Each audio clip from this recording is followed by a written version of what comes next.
باللہ من الشیطان الرجیم بسم اللہ الرحمن الرحیم۔ پروگرام شرعی احکامات کے ساتھ اور تراویح کے بقیہ مسائل کے ساتھ ایک مرتبہ پھر آپ کی خدمت میں حاضری کا شرف حاصل ہے۔ ہمارا مسئلہ یہ چل رہا تھا کہ تراویح کی جماعت سنت مؤکدہ علی الکفایہ ہے، یعنی پورے محلے میں سے اگر چند لوگ بھی جماعت قائم کر لیتے ہیں تو بقیہ سب بری الذمہ ہو جائیں گے۔ اور اس میں یہ بتایا تھا کہ تراویح کی جماعت مسجد میں ہی قائم کرنا افضل ہوتا ہے، گھر پر قائم کرنے سے اگرچہ جماعت ہو جائے گی، ثواب بھی ملے گا، لیکن مسجد کی جماعت ہی افضل اور اولیٰ ہے۔ اور اس قسم کے اعمال سے چونکہ مسجد کی جماعت میں تقلیل پیدا ہوتی ہے، قلت پیدا ہوتی ہے، اور لوگوں کی پھر کم تعداد کی وجہ سے نماز کی رغبت میں کمی آتی ہے، لہذا بہت بہتر ہے کہ مسجد میں جماعت کے ساتھ ہی ادا کیا جائے۔ یہ بھی یاد رکھیں کہ بعض لوگ یہ پوچھتے ہیں کہ ہماری مسجد میں دو جماعتیں ہوتی ہیں، ایک نچلی منزل پر ایک اوپری منزل پر، تو کیا یہ دو جماعتیں تراویح کی ایک ہی مسجد میں قائم کرنا جائز ہے؟ تو یہ صورت غیر مناسب صورت ہوتی ہے، کیونکہ اس میں عموماً تنازع ہو جاتا ہے، جھگڑا ہو جاتا ہے، امام حضرات میں آپس میں چپکلش پیدا ہو جاتی ہے، کیونکہ پھر لوگ چمگویاں کرتے ہیں کہ جی اوپر والے بہت اچھا پڑھتے ہیں، بعض کہتے ہیں نیچے والے اچھا پڑھتے ہیں، اوپر والے اچھا نہیں پڑھتے ہیں، اور پھر اس میں فتنہ فساد کا بھی شدید اندیشہ ہوتا ہے، لہٰذا ایک مسجد میں ایک ہی تراویح کی جماعت قائم ہونا بہتر ہوتا ہے۔ بعض اوقات ایسا ہوتا ہے کہ ہماری قریبی مسجد میں جو حافظ صاحب ہیں ان میں کوئی شرعی عذر ہوتا ہے، یا قرآن عظیم خوبصورت انداز سے نہیں پڑھ رہے اور ذرا دور مسجد میں اچھے قاری صاحب ہیں، اچھے خوبصورت آواز میں پڑھتے ہیں، تو کیا اس مسجد میں جا کر جماعت پڑھنا جائز ہے یا نہیں؟ تو یہ بالکل جائز ہے۔ اگر امام میں شرعی عذر ہو تو پھر تو واجب ہے کہ دوسرے امام کے پیچھے ہی نماز پڑھی جائے، اور اگر بالفرض دوسرا امام خوش الہانی کے ساتھ پڑھتا ہے تو یہ بھی ایک سبب لکھا ہے کہ جس کی بنا پر دور جا کر نماز پڑھی جا سکتی ہے۔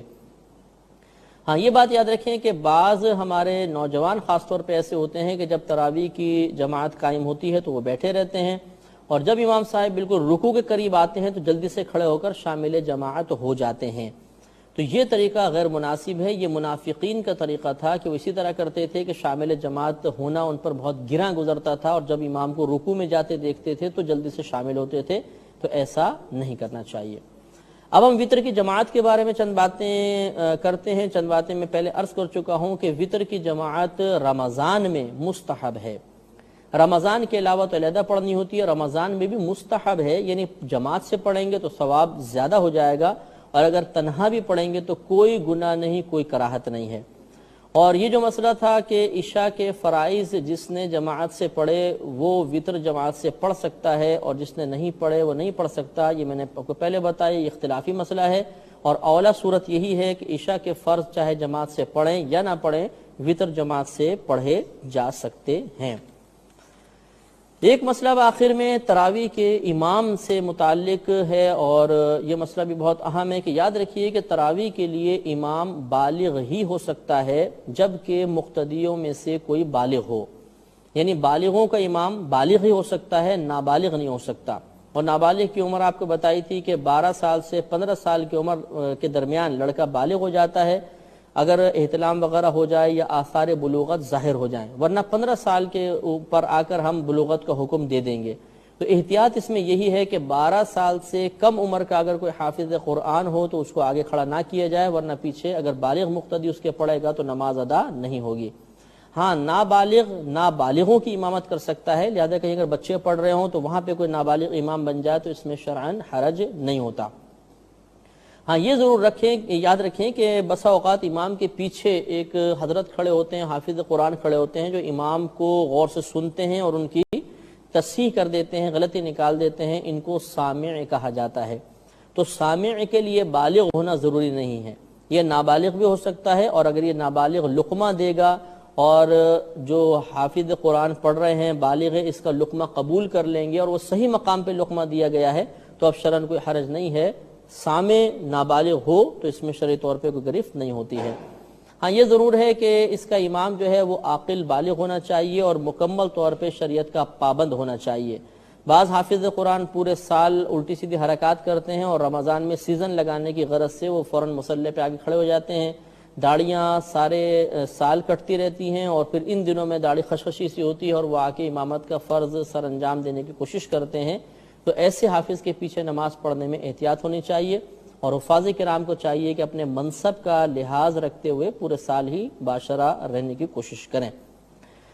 یہ بھی یاد رکھیں کہ بعض حفاظ کرام بہت ہی تیزی کے ساتھ پڑھتے ہیں، اگر اتنی تیزی کے ساتھ پڑھا کہ لفظ چب گئے اور ٹوٹے پھوٹے الفاظ ادا ہوئے تو ایسا تیز قرآن پڑھنا گناہ ہوتا ہے، اور ایسے تیز قرآن کو سننا بھی گناہ ہوتا ہے۔ لہذا یہ کوئی قابل فخر بات نہیں ہے کہ ہم کہتے ہیں جی ماشاءاللہ فلاں مسجد کے امام صاحب تو 15 منٹ میں پورا سپارہ ختم کر دیتے ہیں، تو یہ کوئی کمال کی بات نہیں ہے۔ تیزی سے قرآن پڑھنا کمال نہیں، درست قرآن پڑھنا کمال ہے۔ لہٰذا یہ بھی ذرا اطمینان ہونا چاہیے، اور کمیٹی کے ارکان جو حفاظ کو مقرر کرنے والے ہیں وہ خاص طور پہ اس کو چیک کر لیں کہ صحیح پڑھنے والا حافظ ہی ہونا چاہیے۔ آخری مسئلہ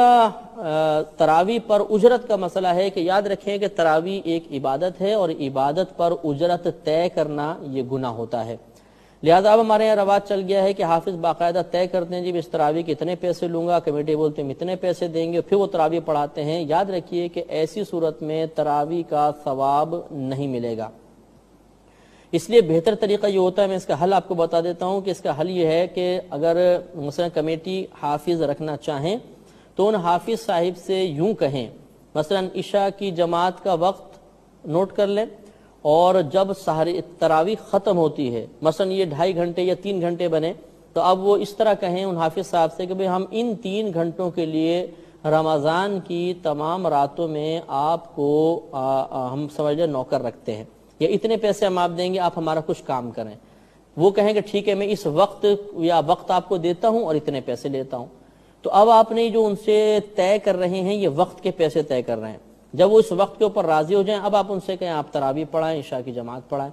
تو یہ مطلب ایک جائز طریقہ ہوتا ہے۔ فرق صرف اتنا سا ہے کہ اگر وہ کہیں کہ میں تراویح کے پیسے لوں گا تو یہ تراویح پہ اجرت لینا ہوگا، اور اگر وہ کہیں کہ میں اپنے 2.5 گھنٹے دیتا ہوں، اس 2.5 گھنٹے میں اتنے پیسے لوں گا، تو یہ 2.5 گھنٹے کے پیسے طے ہو رہے ہیں، عبادت کے نہیں، تو اس میں پھر جوازی صورت نکل آئے گی۔ تو اللہ تبارک و تعالی سے دعا ہے کہ رب کریم ہم سب کو تراویح کے ان تمام مسائل کو ذہن میں محفوظ رکھنے کی توفیق عطا فرمائے، اور اس رمضان میں خاص طور پر احتیاط کے ساتھ تراویح ادا کرنے کی توفیق عطا فرمائے، توفیق مرحمت فرمائے، آمین۔ تراویح کے بالتفصیل مسائل کے بعد اب انشاءاللہ ہم اعتکاف کے مسائل آپ کی خدمت میں عرض کریں گے۔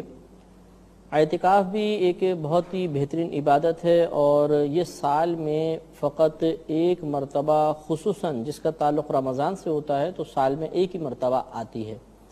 تو اس عبادت سے بھی ہمیں ضرور برکات حاصل کرنی چاہیے، اور اللہ تعالیٰ کی بارگاہ سے جو انعامات معتکفین پر نازل ہوتے ہیں ان سے حصہ حاصل کرنے کی کوشش کرنی چاہیے، اور کم از کم اپنی پوری زندگی میں ایک بار تو اعتکاف کرنا ہی چاہیے۔ اس سے پہلے کہ میں اعتکاف کے فضائل اور اعتکاف کے دیگر مسائل کے بارے میں عرض کروں، پہلے ہم اس کی اقسام بیان کرتے ہیں کہ اعتکاف کی 3 قسمیں ہوتی ہیں۔ ایک اعتکاف واجب ہوتا ہے، دوسرا اعتکاف سنت مؤکدہ علی الکفایہ ہوتا ہے، اور تیسرا اعتکاف نفل اعتکاف کہلاتا ہے۔ واجب اعتکاف تو وہ ہوتا ہے جو ہم نے منت وغیرہ مانی ہو، جب ہمارا وہ کام ہو جائے گا تو ہم پر اعتکاف واجب ہوگا۔ مثال کے طور پر کوئی شخص بیمار ہے، اس نے اللہ کی بارگاہ میں آواز کے ساتھ اس طرح کہا کہ یا رب کریم اگر میں اس بیماری سے اچھا ہو گیا تو تیری رضا کی خاطر 3 دن کا، 4 دن کا یا 5 دن کا اعتکاف کروں گا، تو جب اس کو صحت حاصل ہو جائے گی تو اب اس شخص پر ان دنوں کا اعتکاف کرنا واجب ہوگا۔ دوسرا سنت موقدہ علی الکفایہ ہوتا ہے۔ سنت موقدہ کا مطلب آپ کو معلوم ہے کہ جس عبادت کا کرنا باعث ثواب ہوتا ہے اور 1-2 بار ترک کرنا گناہ اور برا اور ترک کرنے کی عادت بنا لینے سے انسان گناہگار ہوتا ہے، لیکن علی الکفایہ کا مطلب یہ ہوتا ہے کہ وہ عبادت اگر بہت سارے لوگوں کے طرف سے پورے شہر میں سے ایک شخص بھی ادا کر لے گا تو سب کے سب بری ذمہ ہو جائیں گے۔ لہذا اعتکاف سنت موقدہ علی الکفایہ یعنی وہ اعتکاف کے پورے شہر والوں میں سے اگر ایک شخص بھی اعتکاف کر لے گا تو سب کے سب بری ذمہ ہو جائیں گے،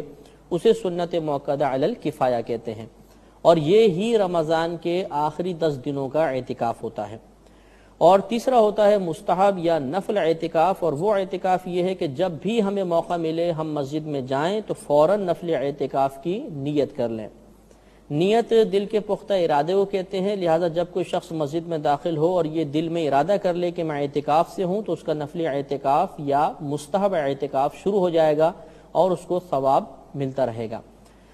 تو یہ جو واجب اعتکاف ہوتا ہے اور سنت موقدہ علی الکفایہ جو رمضان کا اعتکاف ہے، ان دونوں میں شرط ہوتی ہے کہ روزہ رکھا جائے، بغیر روزے کے یہ اعتکاف ادا نہیں ہوتے، جبکہ نفلی اعتکاف کے لیے روزہ شرط نہیں ہوتا، چاہے آدمی روزہ دار ہو چاہے بلا روزے کے ہو، جب بھی مسجد میں جائے اعتکاف کی نیت کر سکتا ہے۔ تو ہمارا آج کا موضوع رمضان کے 10 دنوں کا اعتکاف ہے، جنہیں ہم سنت موقدہ علی الکفایہ کہتے ہیں۔ یہ اعتکاف نبی کریم صلی اللہ علیہ وسلم کی سنت کریمہ ہے، چنانچہ بخاری و مسلم کی روایت ہے۔ سیدہ عائشہ صدیقہ رضی اللہ تعالی عنہا ارشاد فرماتی ہیں کہ نبی کریم صلی اللہ علیہ وسلم نے رمضان کے آخری عشرے کا اعتکاف فرمایا، بلکہ بعض روایات میں پورے مہینے آپ کا معتکف ہونا بھی ثابت ہے۔ چنانچہ ابو داؤد شریف کی روایت ہے، نبی کریم صلی اللہ علیہ وسلم نے رمضان کے اول 10 دنوں کا اعتکاف کیا، پھر درمیانی 10 دنوں کا کیا، اور جب آخری یعنی 20واں اعتکاف کا دن آیا تو آپ نے حجرہ مبارکہ سے یعنی مسجد سے اپنا سر باہر نکالا اور ارشاد فرمایا کہ میں نے شب قدر کو پہلے عشرے میں تلاش کیا، مجھے نہ ملی، پھر دوسرے عشرے میں تلاش کیا، نہ ملی، تو اب وہ مجھے بتایا گیا ہے کہ وہ شب قدر رمضان کے آخری عشرے میں ہے، تو جو میرے ساتھ اعتکاف کرنا چاہے وہ اعتکاف کر لے۔ تو یقیناً آپ کی اس دعوت پر کثیر صحابہ کرام نے آپ کے ساتھ اعتکاف فرمایا۔ تو اس سے معلوم ہوا کہ نبی کریم صلی اللہ علیہ وسلم اپنی حیات طیبہ میں اعتکاف فرماتے رہے ہیں، اور اسی روایت سے اجتماعی اعتکاف کا ثبوت بھی حاصل ہوا کہ نبی کریم صلی اللہ علیہ وسلم کی دعوت پر صحابہ کرام نے آپ کے ساتھ اعتکاف کیا، تو یہ ایک اجتماعی اعتکاف کی صورت بن گئی تھی، لہذا اجتماعی اعتکاف جیسے بہت سے لوگ کرتے ہیں یہ بالکل جائز ہے اور سنت سے ثابت ہے۔ اعتکاف ایک بہت اچھی عبادت ہے اور اس میں اللہ تبارک و تعالی نے بہت ثواب رکھا ہے، چنانچہ ابو داؤد شریف کی روایت ہے، نبی کریم صلی اللہ علیہ وسلم ارشاد فرماتے ہیں کہ جس نے رمضان کے آخری 10 دنوں کا اعتکاف کیا تو اللہ تبارک و تعالی اسے 2 حج اور 2 عمروں کا ثواب عطا فرمائے گا۔ تو اس لیے بہت ہی افضل عبادت ہوئی کہ 2 حج اور 2 عمرے، اور خود صحیح ستہ کی ایک روایت سے ثابت ہے، کوئی ایسا بھی نہیں کہ موضوع حدیث ہو، لہٰذا ہمیں اس سے فائدہ اٹھانا چاہیے اور کم از کم زندگی میں ایک بار تو اعتکاف ضرور کرنا چاہیے۔ اب یاد رکھیں کہ اعتکاف کسے کہتے ہیں۔ اعتکاف کا مطلب یہ ہوتا ہے کہ بنیت عبادت اللہ تبارک و تعالی کی رضا کی خاطر مسجد میں اپنے آپ کو روک لینے کا نام اعتکاف ہے۔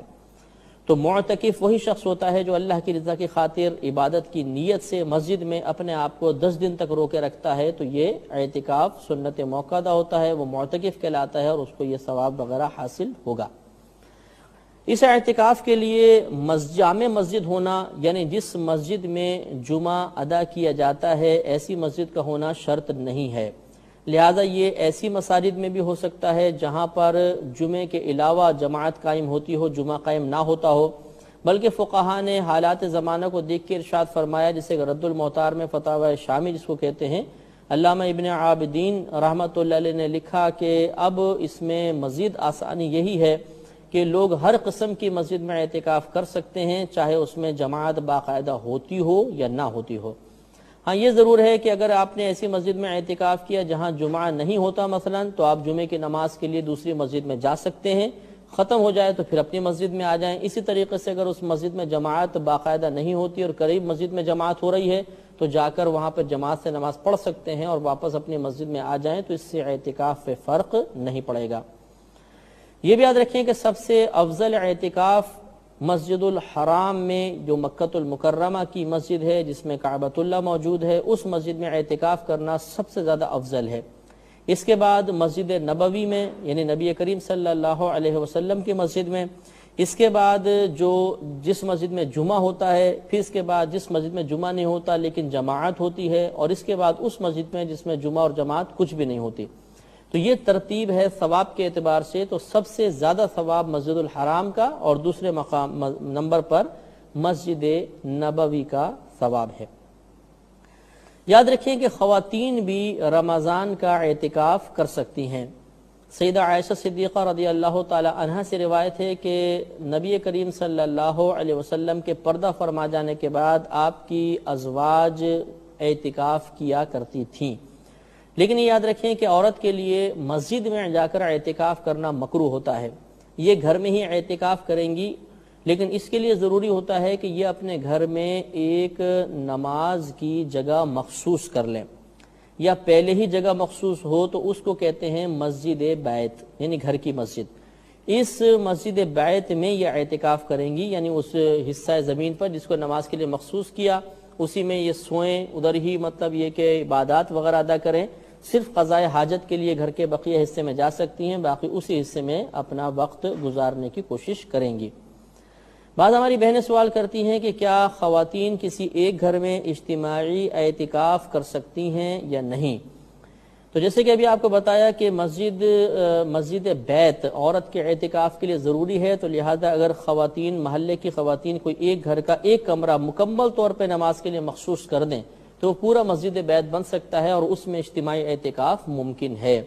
لیکن اس میں چند چیزوں کا دھیان رکھنا ضروری ہے۔ ایک یہ کہ خواتین اپنے گھر سے اس گھر تک آئیں تو درمیانے راستہ باعث فتنہ نہ ہو۔ جس گھر میں اعتکاف کرنا چاہتی ہیں اس میں کوئی نامحرم نہیں ہونا چاہیے۔ اس کے علاوہ خواتین اعتکاف کے دوران تمام شرعی قیود کا لحاظ رکھیں۔ فضول باتیں کرنا، غیبت کرنا، چغلی کرنا، یہ مطلب چیزیں اعتکاف کی نورانیت کو زائل کر دیتی ہیں، لہذا ان سے بچنا بہت ہی ضروری ہے۔ تو اگر اجتماعی اعتکاف میں اس قسم کی خرافات شامل ہو جائیں تو پھر وہ جائز نہیں ہوگا۔ ہاں اگر وہ سب مطلب اپنے گھر سے باپردہ طریقے سے آتی ہیں اور جو اعتکاف کے بنیادی مقاصد ہیں انہیں پورا کرتی ہیں تو پھر اس طرح اجتماعی اعتکاف کرنے میں حرج بھی نہیں ہوتا۔ جیسے کہ پہلے میں نے آپ کو عرض کیا کہ سنت مؤکدہ علی الکفایہ اعتکاف کے لیے روزہ رکھنا شرط ہے، بغیر روزے کے یہ اعتکاف نہیں ہو سکتا۔ لہذا روزہ ہوگا تو اعتکاف ہو سکتا ہے۔ اگر کوئی شخص بیمار ہے اور وہ روزہ کسی وجہ سے نہیں رکھ سکتا تو پھر وہ یہ سنت مؤکدہ اعتکاف بھی ادا نہیں کر سکتا۔ پھر اگر وہ اعتکاف کرنا چاہتا ہے تو نفل اعتکاف کی نیت سے اس طرح مسجد میں وہ استقامت کر سکتا ہے، ٹھہر سکتا ہے، لیکن سنت مؤکدہ اعتکاف ادا کرنے کے لیے روزہ رکھنا شرط ہے۔ یہ بھی یاد رکھیں کہ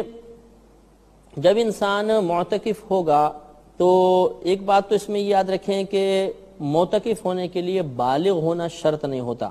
نابالغ بھی اعتکاف کر سکتا ہے، لیکن وہ سمجھدار ہونا چاہیے جو مسجد کے آداب سمجھتا ہو اور مسجد میں نہ دوسروں کے لیے تکلیف کا باعث بنے، نہ خود مطلب کوئی غلط حرکات کرے، یہ ضروری ہے۔